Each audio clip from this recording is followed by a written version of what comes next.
Hello and welcome to Amazons et al. On Trust TV with me, Aisha Umar Yusuf. Our guest today is a lady of many parts. She's a legal luminary, a seasoned civil servant, a renowned activist, a wife, a mother, a grandmother, and now a politician in her own right. I'm sure you'd want to know who she is, so hang around with us after this short break and find out who. Welcome back from the break. Amazons et al. Is a program that showcases accomplished women who are also role models in our society.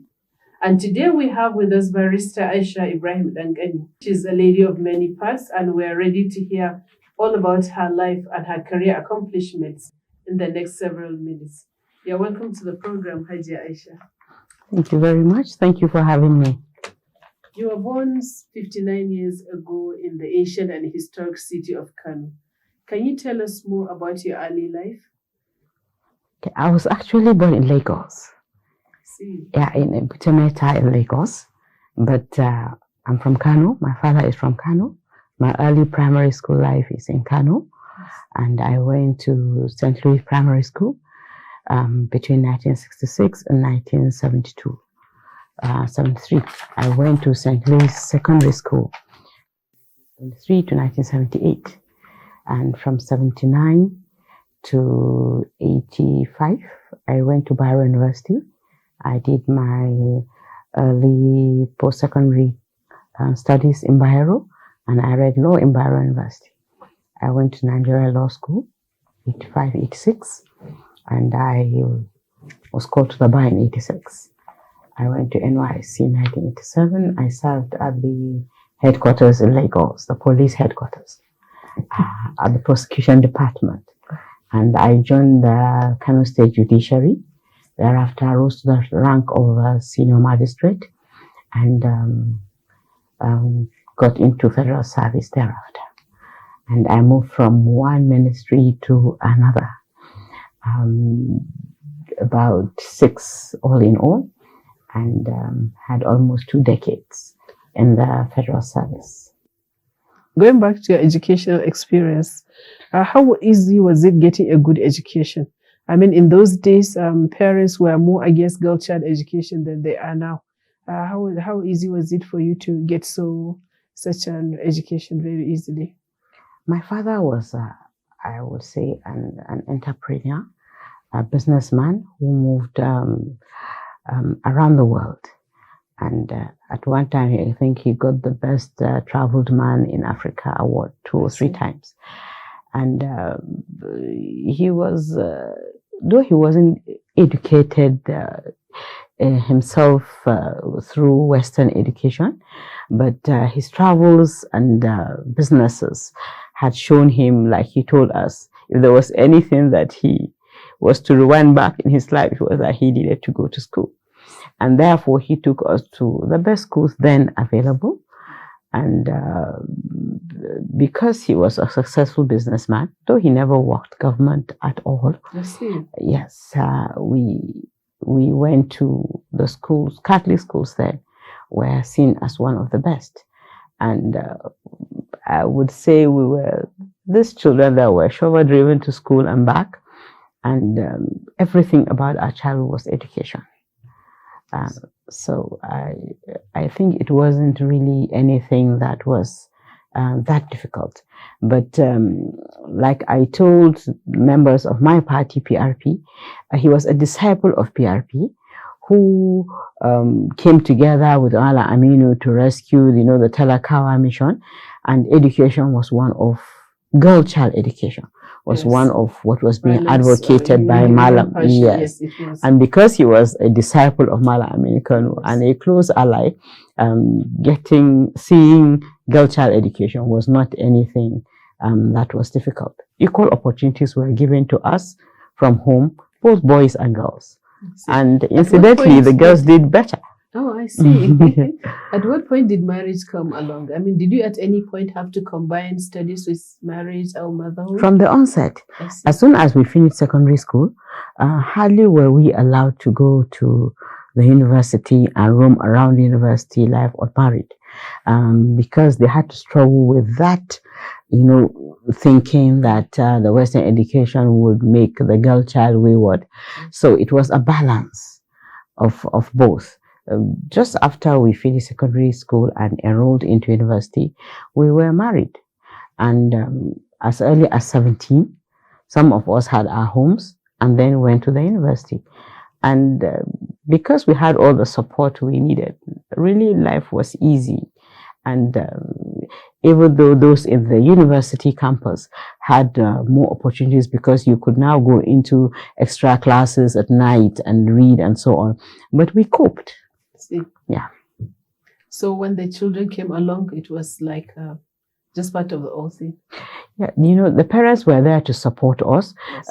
though I would admit it wasn't that easy, Yes. to have to drop a baby and run to classes all the time. Yes. But the education we had taught us that we could not just go and have a baby every year. So we had to watch how many children we had, Yes. so that the education would not be that tumbled along the line. Yes. Yes. So did you make the decision to be a lawyer, or it was made for you? Did anybody have to, pressure you into thinking you go to the legal profession? Because at home there was this thought about, we were pushed to compete with one another. Yes. For schools, for homeworks, and so on. And so the discussion, like I said, was all about school, whether it was a Western school in the morning or the Islamic school in the afternoon. And each time you see we were a group of children, it was like we were competing, either, reciting the arithmetic taught in school, the English, and so on, or the Quranic classes that were being taught in the afternoon. And there was really nothing else outside that. So because of that, the thought of what one becomes became like a joke. Yes. And that time, I think Justice Aloma Mukhtar, Yes. as much as I could recall during my secondary school days, was one judge in the Kano judiciary. Yes. And because she was a lady, it pumped on us that it was one example Yes. that should So she be inspired looked you. at. Yes. And so because I was always talking about it, my father made a joke of everybody should stand up each time I go into the room because the judge has arrived. And the judge was caught and everybody stood up. And like a joke, it became like an automatic thing. Yes. That we had to I was now meant for the legal profession, while my brother went for engineering and others went for other things. Okay. Are you the only lawyer in the family? Trained? Yes, in the family. Okay. Yes, in the family. So tell us how you managed the job. I mean, when you became a magistrate, I'm sure it became, the issue of leaving home for several hours became more like a daily thing. How did you balance that with the young family you were raising? Like I said, our parents were around and were very supportive.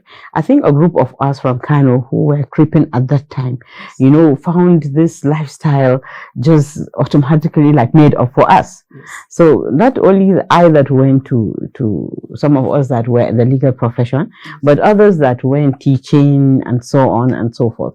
I remember that things like the banking profession was not being seen as something we could take up, because of the family. The long hours. Yes, even when I got a job in Bank of the North, straight away my father and my friends said no, that it wasn't something you could take 7:30 to 5 o'clock or 6, and then you leave home and then the home suffers.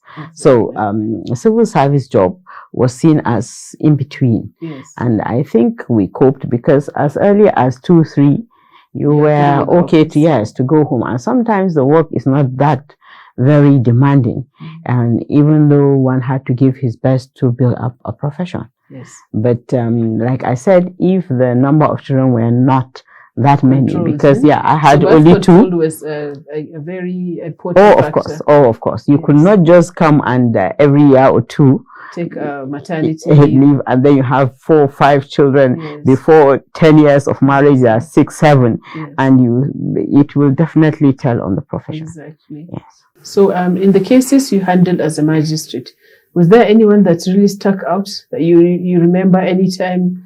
You remember those days as a young magistrate? Any case that you just can't forget? Yeah. First and foremost, because of the way I am, I have been seen a deviant in some of the instances. And the words that strike most, one was that of one Makawa Ingila. Makawa Ingila is a notorious criminal who was known in Kano.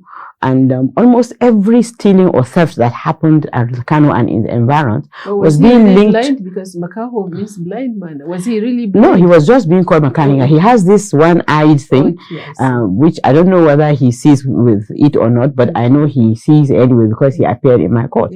And every item that was being stolen was being tracked to Makahinga Ingla and his group.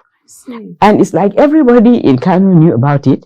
The courts we sit, because we discuss amongst ourselves as judges, knew that things were being traced to Makawa Ingla's house. And once you want something back, all you had to do was to pay some ransom, I will call it, and then you get it back from Makawa Ingla and his group. Where he lived was known. The people around him were known, and it was like nobody was willing to do anything about it. There were not instances where we were giving seminars, workshops, or retreats with similar law enforcement agents to discuss with people, who are holding these things together, so that we can look at the justice system. So on my own, I felt this Makawa Ingla that is being mentioned every day, but it's just somebody around the corner. So I in one of the cases that were being instituted, that the bench warrant be issued and Makawa Ingla should be arrested. And I arrested Makawa Ingla without him being arraigned before me as a young girl, because of the evidences that kept reoccurring, and I put up a warrant to say that he should be detained. And that caused me trouble because he wasn't an accused person before my court. It was only as a result of the various evidences he has that I got him arrested. And that case really helped, thought in the judicial system. And even though I was being seen as someone who, without fear, went and arrested Makawa Ingla. Yeah, in fact, my husband and I were told to vacate our house. It was that bad? Because of the clique he had in town. That case I remember. But was he eventually prosecuted? Yes, that now put the public eye on the entire Makawa Ingla scenario, and things begin to take shape until one active commissioner of police were being brought to Kano, who eventually got him arrested. And when they were exchanging battles with the police force, I understand he was killed. Your late father was a renowned hotelier in those days. I believe some of the hotels are still around. But did you get any backlash in those days because people looked at that business with a kind of suspicion? Did the family suffer any negative thing in the society because of the business he set up? He was one of the earliest, I believe, in northern Nigeria. And like I said, I heard that some of the hotels are still existing. Yes, because, he had to face it while we were growing up. When he put up the first hotel, Kano Guest Inn, we were growing up then. So, but we heard from the family that one of his sisters never took anything from him because for her, that money should not be money, the conservative nature. It wasn't halal money because it was hotel. And the naive thinking was that hotels are supposed to be brothels. Yes, it's true. Yes, and hotels are not brothels. Like we well know. We all go to hotels everywhere we go because when you travel and you don't own a house where you are, the next thing is that you go to hotels. Hotel is just a hospitality industry thing. But I know he went through tough time with the family and the society to fight that image.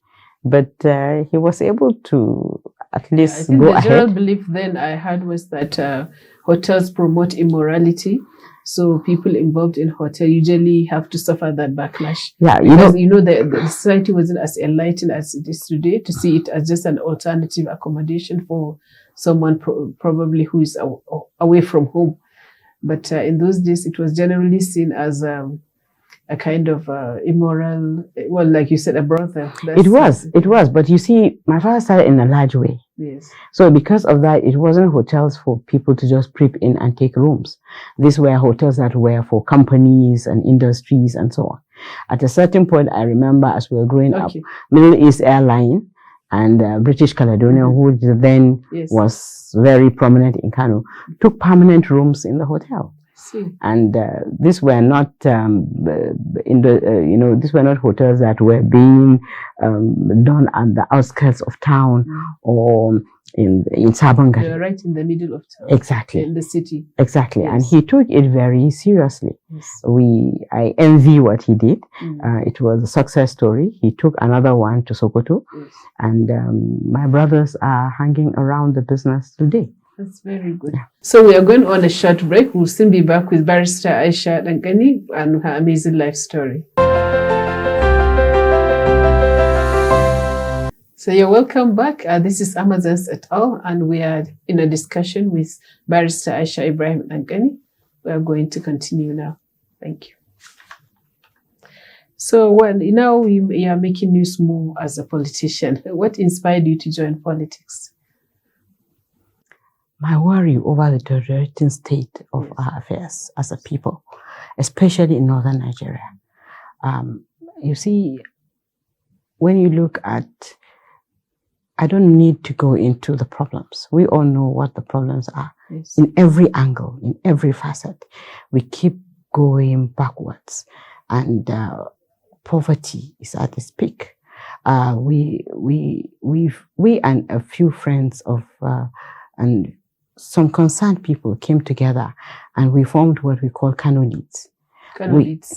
Yes. We felt with a population of about 20 million people in a state, and a state that is 1 out of 36, with 200 million people, and we 20 million, which is 1/10 of that population, and the kind of attitude that our people have towards development, towards education, towards so many things that are positive, and you see the descending society where drugs and so on have become a very big challenge, and the leadership all the time is being looked at the cause.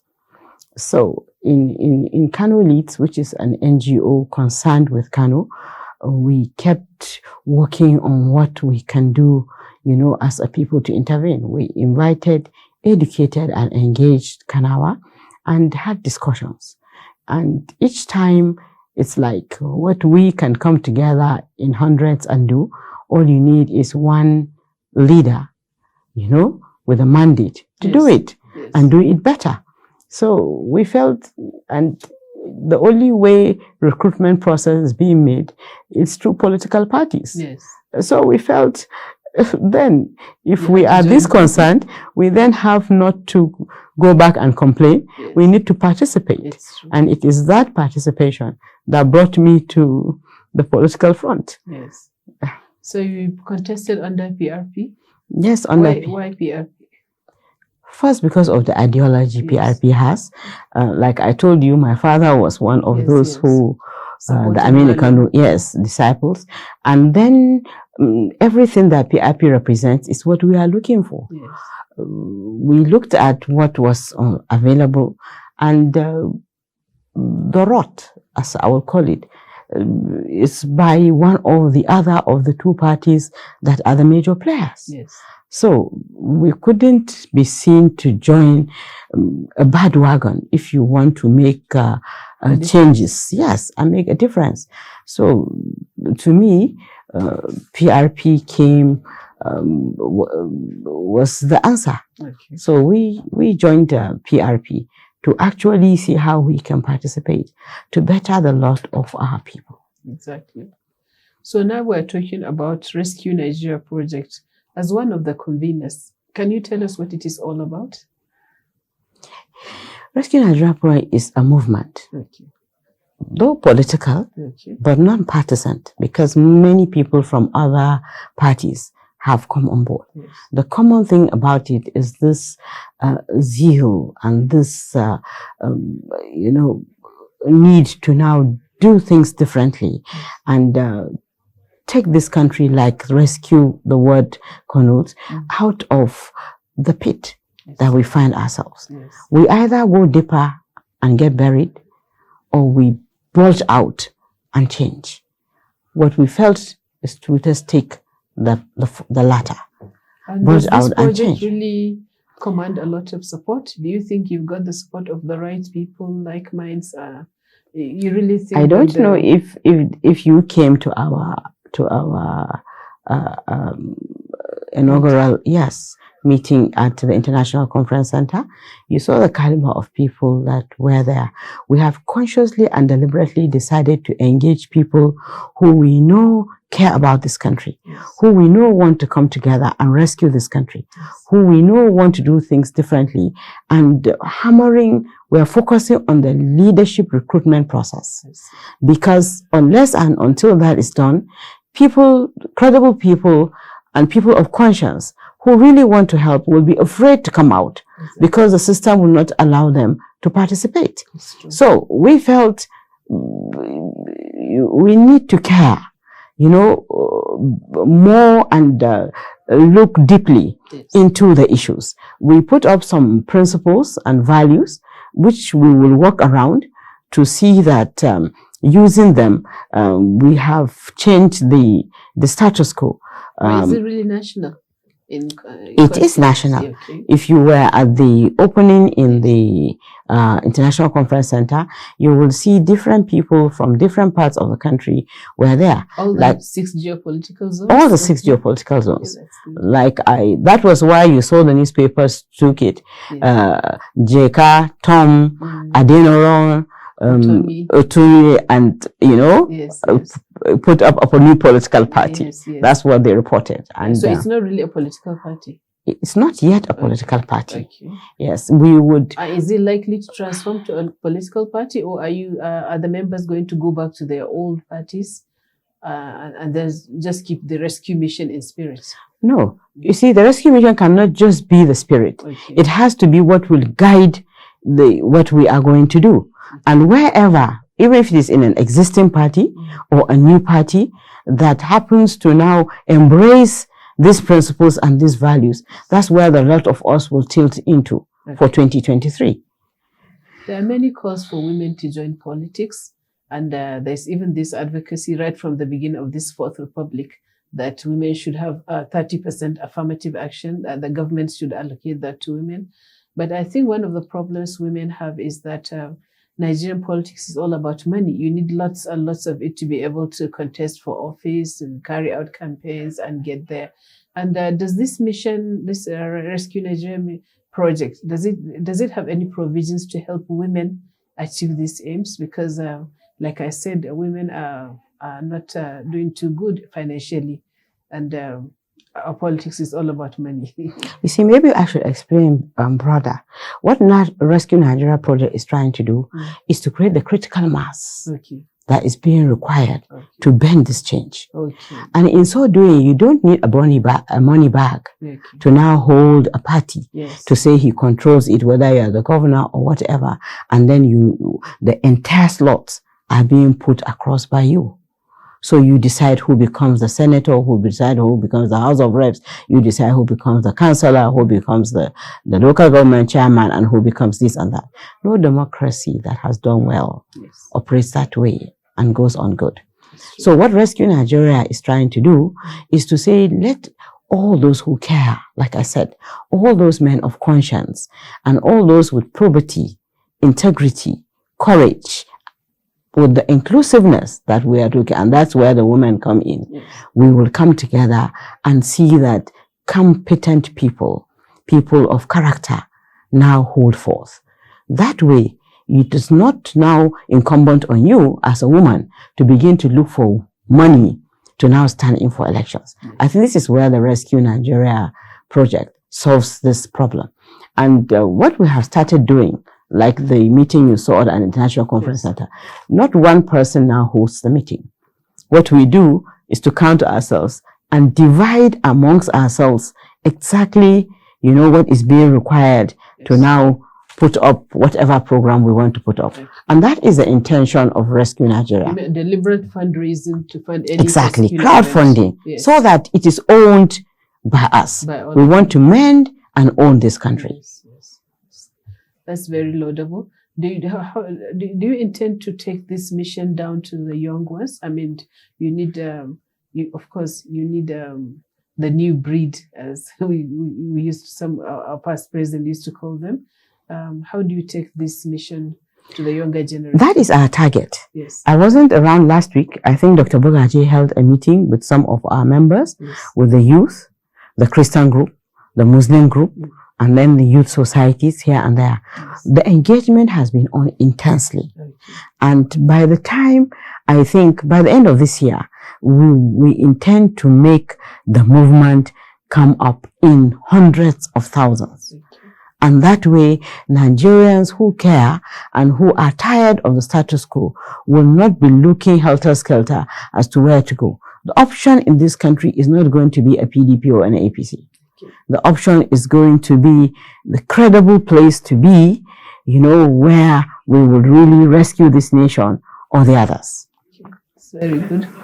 And do any of your children follow in your footsteps, either in the legal profession, in politics, civil service?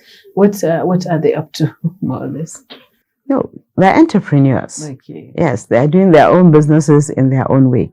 What I know I was able to convince all of them is that we don't have to put up CVs to look for government jobs. So none of them does any government job. I see. If we will rewind, there's so much to do outside. Yes. And I don't think it is okay to just have children really around government jobs to take 60, 80,000 naira and then practically do nothing. Yes. How many are they? 3. 3. Does any of them live abroad? No. They are all we all live here. Rescue Nigeria. Yes, we all live here. We have to live here. We have to love our country. We have to serve our country. Yes, it's true. And the grandkids, how many? The 10. Yeah, 10. Yeah, between the 3 of them. That's good. All boys and girls together? Both and girls. Yeah. I think they're about 4 girls and 6 boys. I see. That's very good. So what would you like to be your legacy?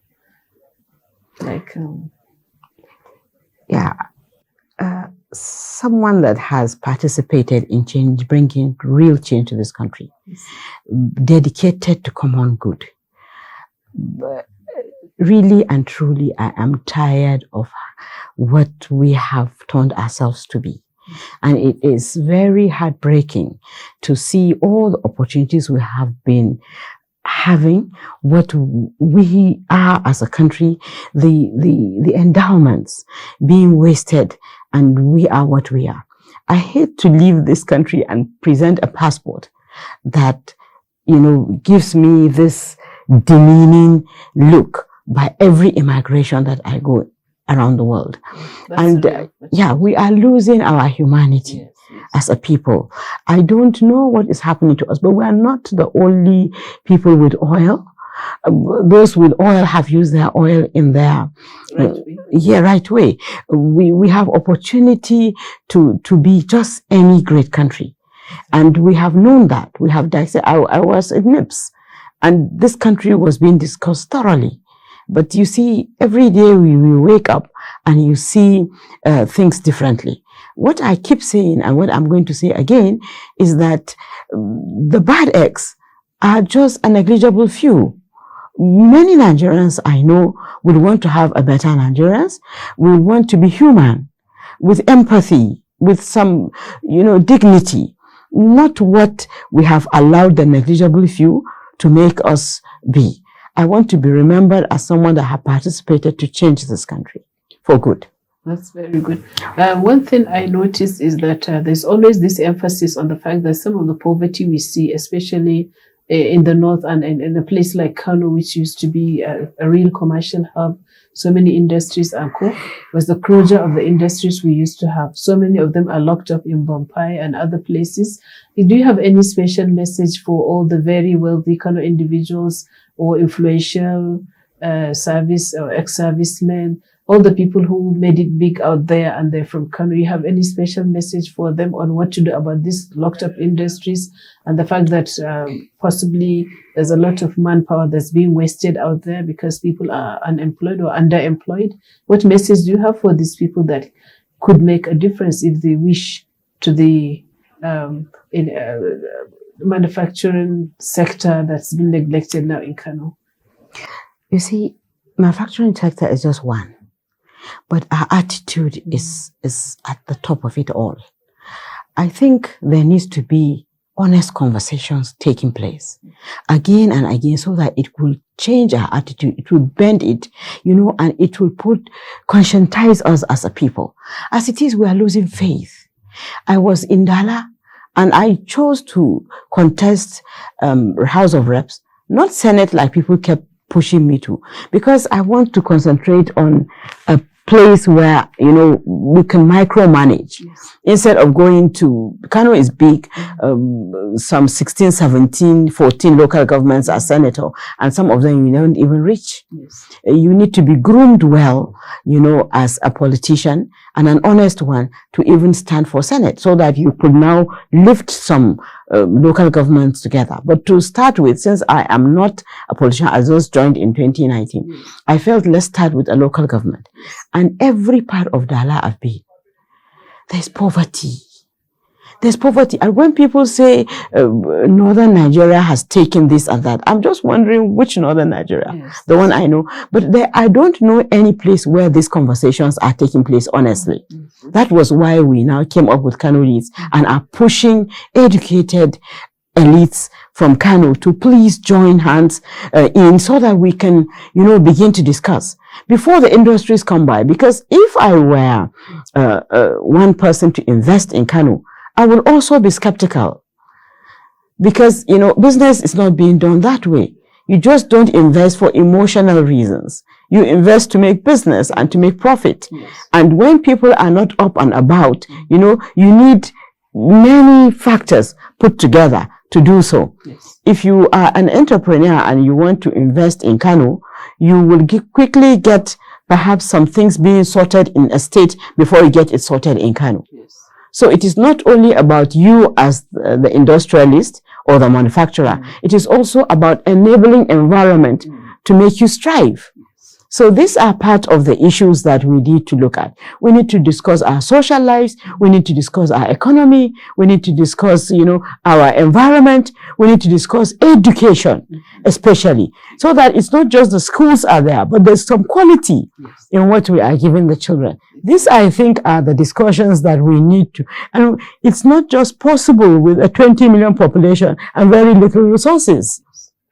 So these are the things that we need to tell ourselves. These are the engagements that are there in Kano Elites. I want to use this opportunity to call on Kano Elites and those of us that have some level of education and conscience to come on board so that we can do something. And I'm also calling on people across Nigeria to do that. Like we said, the Ruana in the project of Kano Elites, so that we can own Kano and revive it. Thank you. I want Nigerians to know that, it is not about pulling down others to lift yourself up. Yes, yes. You can be lifted up without, pulling down others. Yes, we can together lift Nigeria. Yes, it's true. Yeah. So what advice, your special advice for young women generally, young women in Nigeria, what can they do to make life better for themselves, their families, and then the country?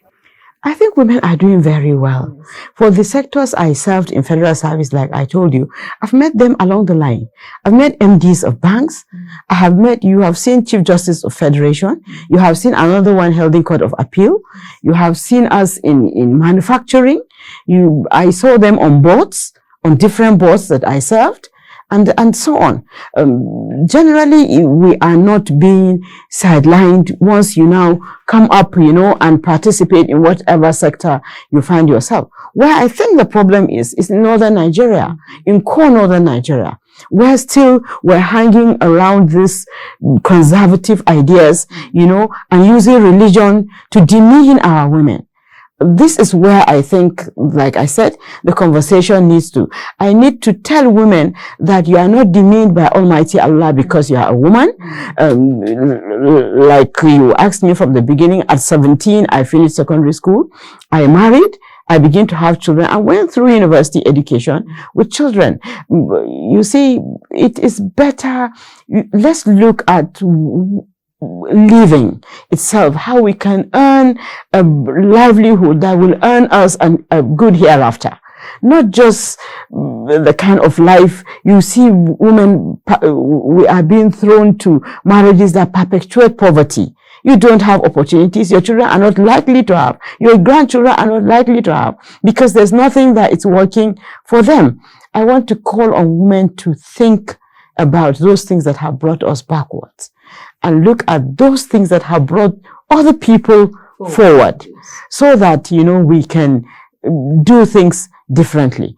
I want to call on those women that are endowed to help those that are not endowed, to make special and conscious considerations and, maybe foundations and some NGOs that will actually pull women out of this entrapped circles that they are. Will it be possible without getting the men along? I mean, you may have all the best of intentions and you target a certain number of women or a certain area where young girls are. But how about the men they are married to or the parents that do not really think it is worthwhile? How do you target their mindset? You see, the mindset used to work. But when you look at the free women you see along the road now, the marriages, you saw the indices of divorce in Kano State, for example. If men were really people we were listening to, these things would happen. So it's like the CNFC. People are fighting for a living and everything has gone haywire. When you don't engage people on good things, they will engage themselves on bad things. So I think there are men that are interested in lifting the women folk. I have spoken to a lot of them. Some of them we are working together, and I think they want to participate. But you see, we need to get the women to appreciate themselves, to think that we need to do things differently, and also create opportunities. There's one, I don't know whether you agree with them, but people say that some of these divorces are actually caused by Kannywood. That young women see the glitter of fellow young women on movies, and some of them, of course, are beginning to live the good life, driving big cars, taking their parents to bigger houses, and that they easily get divorced, especially if they're fine and good looking, and then just join Kannywood. Do you agree Kannywood is having this negative effect? There could be, but you see, it is all about, like I said, quality education. I want to say that we should engage women more intensely, maybe, and divide ourselves into groups so that discussions are now being geared towards common good and we commit ourselves to it. But as an institution that's being held responsible, people alleging discussing divorce because it looks like an easy, glamorous life for young women. You really don't believe it's having any effect on the divorce rates we are seeing in Kano? The other movies... and other parts of northern Nigeria. The other movies outside Kannywood are taking elsewhere, everywhere in the other societies.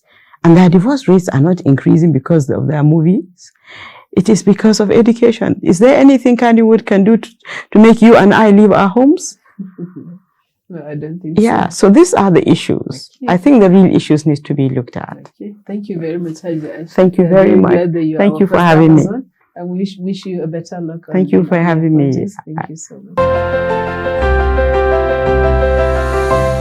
Thanks very much for being with us. I'm sure you had a nice time listening to Barrister Aisha Ibrahim and her life story. I hope you'll be with us again next week and meet our new Amazon. Until then, it's goodbye from me, Aisha Umar Yusuf.